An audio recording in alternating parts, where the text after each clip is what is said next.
दोस्तों, आज के इस वीडियो के द्वारा हम LNT का जो MK1 टाइप का कॉन्टेक्टर होता है, इस कॉन्टेक्टर का इस्तेमाल करते हुए एक single phase submersible pump starter का कनेक्शन करना सीखेंगे।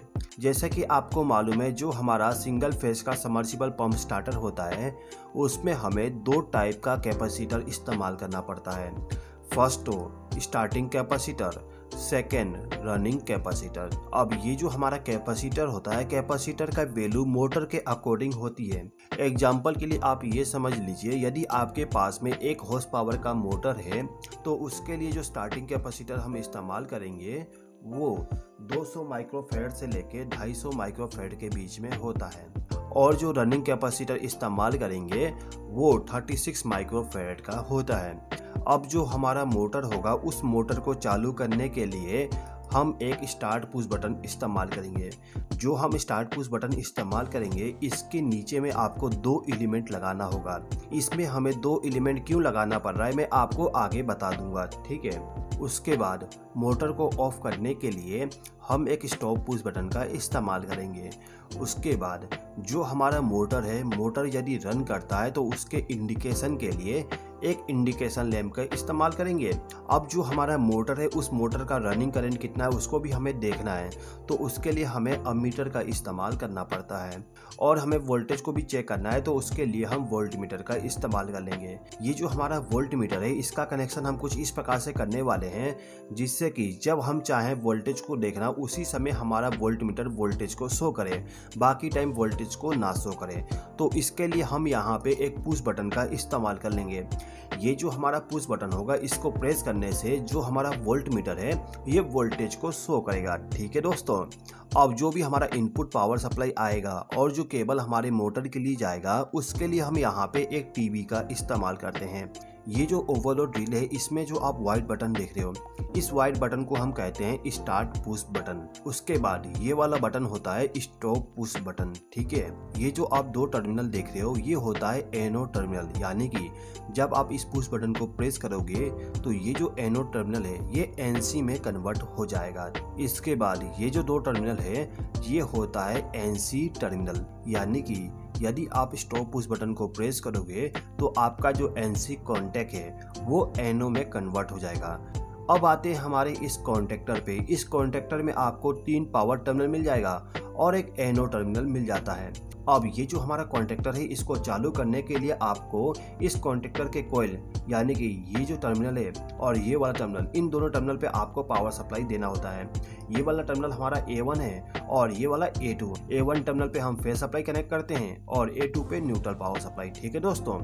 ये जो फर्स्ट और सेकंड टर्मिनल है, इस पे हमें फेज सप्लाई और न्यूट्रल सप्लाई को कनेक्ट करना पड़ता है, यानी कि जो हमारा इनकमिंग पावर सप्लाई होगा वो आके फर्स्ट और सेकंड नंबर टर्मिनल पे कनेक्ट हो जाएगा।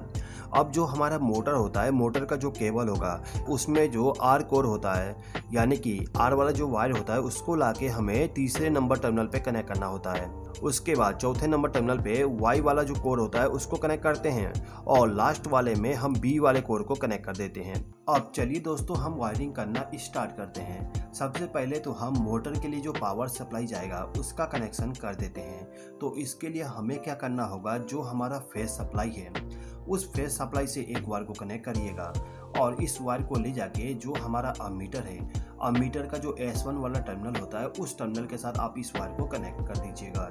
अब ये जो हमारा अमीटर है, इससे जो आउटपुट पावर सप्लाई जाएगा, इसको ले जाके जो हमारा ये पुश बटन है, इस पुश बटन के एक टर्मिनल पे कनेक्ट कर दीजिएगा, ठीक है। अब इसी टर्मिनल से एक और वायर कनेक्ट करिए और इसको ले जाके जो हमारा ये कॉन्टेक्टर है, कॉन्टेक्टर के तीनों में से किसी भी एक टर्मिनल के साथ आप कनेक्ट कर दीजिएगा। मैंने इस वायर को इस टर्मिनल पे कनेक्ट कर दिया। अब जब हमारा कॉन्टेक्टर ऑन होगा तो इस टर्मिनल का पावर सप्लाई हमें यहाँ पे मिलेगा। तो इस टर्मिनल से आप एक वायर को कनेक्ट करिए और इसको ले जाके जो आर फेस वाला टर्मिनल है उसके साथ आप इसको कनेक्ट कर दीजिएगा। ये जो आर यहाँ पे लिखा हुआ है, इसका मतलब होता है रनिंग, यानी कि जो हमारा मोटर का रनिंग वाइंडिंग है, उस वाइंडिंग में फेज सप्लाई आपका इस आर वाले फेज से जाएगा, ठीक है। इसके बाद जो हमारा मोटर है, मोटर को स्टार्टिंग पावर सप्लाई देने के लिए आपको क्या करना होगा, ये जो हमारा अमीटर है, अमीटर के आउटपुट टर्मिनल से, याद रखिएगा, अमीटर के आउटपुट टर्मिनल से आपको एक वायर को कनेक्ट करना है और इसको ले जाके जो हमारा स्टार्ट पुश बटन है इसके एक टर्मिनल के साथ कनेक्ट कर दीजिएगा। यहाँ पे हमें आउटपुट टर्मिनल से ही पावर सप्लाई इसलिए कनेक्ट करना है जिससे कि जो हमारा मोटर है जब वो रन करे तो उस समय हमारा जो अमीटर है उसके करंट को शो करे। यदि आप इसके इनपुट टर्मिनल से वायर को कनेक्ट कर दोगे तो अमीटर हमारा करंट को शो नहीं करेगा। इसीलिए हमने आउटपुट टर्मिनल से वायर को कनेक्ट करते हुए हमारा जो पुश बटन है इसको इनपुट पावर सप्लाई दे दिए। अब ये जो पुश बटन है इसका उपयोग हम कुछ इस प्रकार से करेंगे जिससे कि जो हमारा पुश बटन है जब हम इसको प्रेस करेंगे तब उस समय हमारा जो स्टार्टिंग वाइंडिंग है इसमें पावर सप्लाई जाए। जैसे ही हम पुश बटन को रिलीज कर दें तो जो हमारा स्टार्टिंग वाइंडिंग होगा इसमें पावर सप्लाई जाना बंद हो जाए। तो इसके लिए हमें क्या करना होगा, जो हमारा पुश बटन है, पुश बटन का जो एक एलिमेंट है जिसमें आपने फेस सप्लाई यहाँ से लाके कनेक्ट किया हो, उस एलिमेंट से एक वायर को कनेक्ट करिएगा और इसको ले जाके जो हमारा स्टार्टिंग कैपेसिटर है इसके एक टर्मिनल के साथ कनेक्ट कर दीजिएगा। यानी कि हमने स्टार्टिंग कैपेसिटर को पावर सप्लाई पुश बटन के द्वारा दे दिए। अब ये जो स्टार्टिंग कैपेसिटर का आउटपुट टर्मिनल है इसमें से एक वायर को कनेक्ट करके जो रनिंग कैपेसिटर है इसके एक टर्मिनल के साथ कनेक्ट कर दीजिएगा। अब ये जो हमारा टर्मिनल है इसी टर्मिनल से आप एक वायर को कनेक्ट करिए और इसको ले जाके जो हमारा सेकंड वाला टर्मिनल है इस टर्मिनल के साथ आप इस वायर को कनेक्ट कर दीजिएगा। अब यहाँ पे जो पावर सप्लाई आएगा इसका आउटपुट हमें यहाँ पे मिलने वाला है। तो इस टर्मिनल से हम एक वायर को कनेक्ट करेंगे और इसको ले जाके वाई फेस के साथ में इसको कनेक्ट कर देंगे, जिससे कि जब हम पुश बटन को प्रेस करेंगे तो पावर सप्लाई यहाँ से फ्लो होते हुए हमारे स्टार्टिंग कैपेसिटर में चला जाएगा और स्टार्टिंग कैपेसिटर से जो पावर सप्लाई निकलेगा ये पावर सप्लाई सीधे ही यहाँ से फ्लो होते हुए जो हमारा स्टार्टिंग वाइंडिंग है उसमें चला जाएगा। यानी कि स्टार्टिंग के समय हम स्टार्टिंग कैपेसिटर के द्वारा पावर सप्लाई मोटर को प्रोवाइड कर देंगे। ठीक है। अब यहाँ पे जो बी लिखा हुआ है इस टर्मिनल पे जो मोटर का कॉमन टर्मिनल होता है वो कनेक्ट होता है और उस कॉमन टर्मिनल पे हमें न्यूट्रल पावर सप्लाई देना पड़ता है। तो इसके लिए हम क्या करते हैं कि ये जो हमारा न्यूट्रल पावर सप्लाई है इसी में से एक वायर को कनेक्ट करेंगे और इस वायर को ले जाके इस तीसरे नंबर टर्मिनल के साथ कनेक्ट कर देंगे। अब इसका आउटपुट पावर सप्लाई हमें इस टर्मिनल से मिलने वाला है तो इसी से एक वायर को कनेक्ट करेंगे और इसको ले जाके बी फेस वाले टर्मिनल के साथ कनेक्ट कर देंगे। तो जो हमारा मोटर था उसको हमने स्टार्टिंग कैपेसिटर का तो पावर सप्लाई दे दिए लेकिन रनिंग कैपेसिटर का पावर सप्लाई नहीं दिए। तो ये जो हमारा रनिंग कैपेसिटर होता है इसका जो आउटपुट टर्मिनल है इसमें से एक वायर को कनेक्ट करके आपको ले जाके इस टर्मिनल के साथ कनेक्ट करना होता है। तो मैं क्या करता हूँ, इस टर्मिनल से एक वायर को कनेक्ट करके यहाँ पे कनेक्ट कर देता हूँ, यानी कि हमने इसको लाके यहाँ पे कनेक्ट कर दिया। ठीक है। तो यहाँ पे जो हमारा पावर वायरिंग था, पावर वायरिंग कंप्लीट हो गया है। अब हमें करना है कंट्रोल वायरिंग। कंट्रोल वायरिंग करने के लिए आपको क्या करना होगा, जो हमारा फेस सप्लाई है, जैसे कि आप देख सकते हो इस टर्मिनल पे हमने फेस सप्लाई को कनेक्ट किए हैं तो इसी टर्मिनल से एक वायर को कनेक्ट करना है। हम यहाँ से कनेक्ट करते हुए ले जाते हैं और इसको ले जाके जो हमारा एनो टर्मिनल है इस टर्मिनल के साथ आप इसको कनेक्ट कर दीजिएगा। यानी कि हमने एनो पुश बटन को इनपुट पावर सप्लाई दे दिए। अब जब हम इस पुश बटन को प्रेस करेंगे तो इसका पावर सप्लाई हमें यहाँ पे मिलेगा। तो इस टर्मिनल से एक वायर को कनेक्ट करते हुए हमारा जो स्टॉप पुश बटन का कॉन्टैक्ट है उसके साथ कनेक्ट कर देंगे। अब ये जो स्टॉप पुश बटन है ये एनसी कॉन्टैक्ट होता है, इसीलिए आउटपुट पावर सप्लाई हमें यहाँ पे मिलेगा। अब यदि आप यहाँ पे स्टॉप पुश बटन इस्तेमाल नहीं करोगे तो उस कंडीशन में आपको क्या करना होगा, इस टर्मिनल से एक वायर को कनेक्ट करते हुए डायरेक्टली ले जाके जो हमारा कॉन्टैक्टर का कॉइल है उसके A1 टर्मिनल के साथ कनेक्ट कर देना है। लेकिन यहाँ पे मैं एक और स्टॉप पुश बटन का इस्तेमाल करने वाला हूँ। तो इसके लिए मैं क्या करूँगा कि इसका जो आउटपुट टर्मिनल है यानी कि ये वाला टर्मिनल, इसमें से एक वायर को कनेक्ट करेंगे और इसको ले जाके जो हमारा स्टॉप पुश बटन है इसको इनपुट पावर सप्लाई दे देंगे। अब ये जो स्टॉप पुश बटन है इसके आउटपुट टर्मिनल से एक और वायर को कनेक्ट करेंगे और इसको ले जाके जो हमारा कॉन्टैक्टर है इसके A1 टर्मिनल के साथ कनेक्ट कर देंगे। यहाँ पे आप एक चीज़ देख सकते हो कि ये जो हमारा स्टॉप पुश बटन है इसको हमने इस स्टॉप पुश बटन के सीरीज में कनेक्ट कर दिए। ठीक है। अब ये जो स्टार्ट पुश बटन है इसमें जो हमने वायरिंग की है ये केवल हमारा पावर वायरिंग है।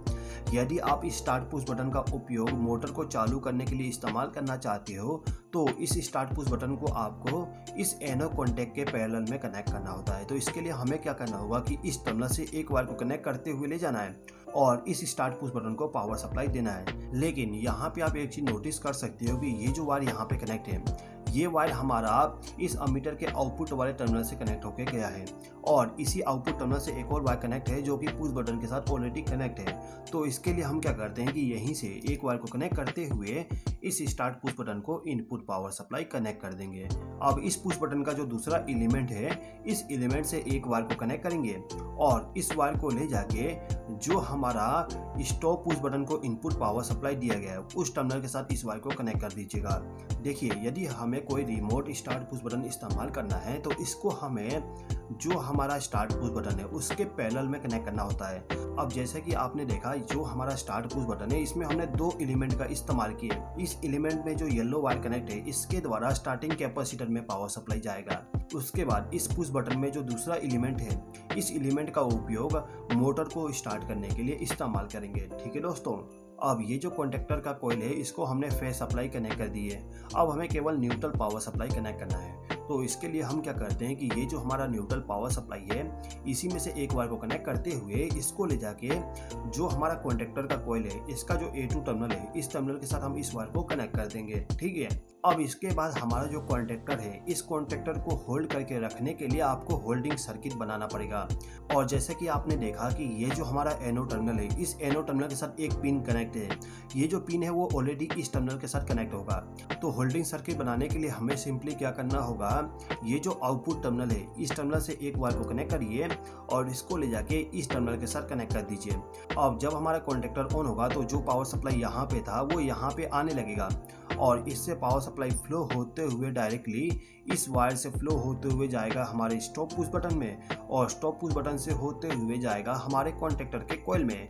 यानी कि कॉन्टेक्टर को रेगुलर पावर सप्लाई देते रहेगा जिससे कि हमारा कॉन्टेक्टर होल्डिंग सर्किट बना के रखेगा। ठीक है, अब जब हमारा मोटर रन करेगा तो मोटर के रनिंग का इंडिकेशन के लिए हमारा जो इंडिकेशन लैंप है इस इंडिकेशन लैंप को फेस सप्लाई देने के लिए आपको इस वाले टर्मिनल से एक वायर को कनेक्ट करना है और इस टर्मिनल पे जो वायर कनेक्ट है वो ऑलरेडी इस पुश बटन से जा रहा है। तो मैं क्या करता हूँ, इसी वायर से एक वायर को कनेक्ट करके जो हमारा इंडिकेशन लैंप है इसको फेस सप्लाई दे दूंगा। ठीक है दोस्तों, अब इसके बाद ये जो हमारा वोल्ट मीटर है इस वोल्ट मीटर को फेस सप्लाई देने के लिए ये जो हमारा पुश बटन है इस पुश बटन के आउटपुट टर्मिनल से एक वायर को कनेक्ट करके वोल्ट मीटर को फेस सप्लाई दे देंगे।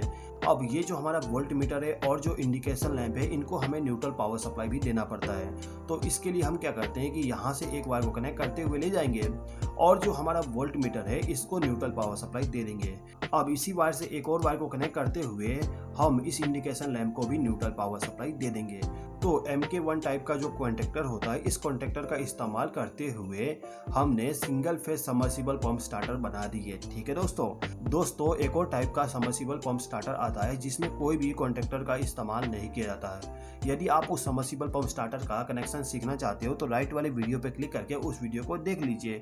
उस वीडियो के द्वारा आपको बहुत कुछ सीखने को मिलने वाला है। इस वीडियो को देखने के लिए धन्यवाद।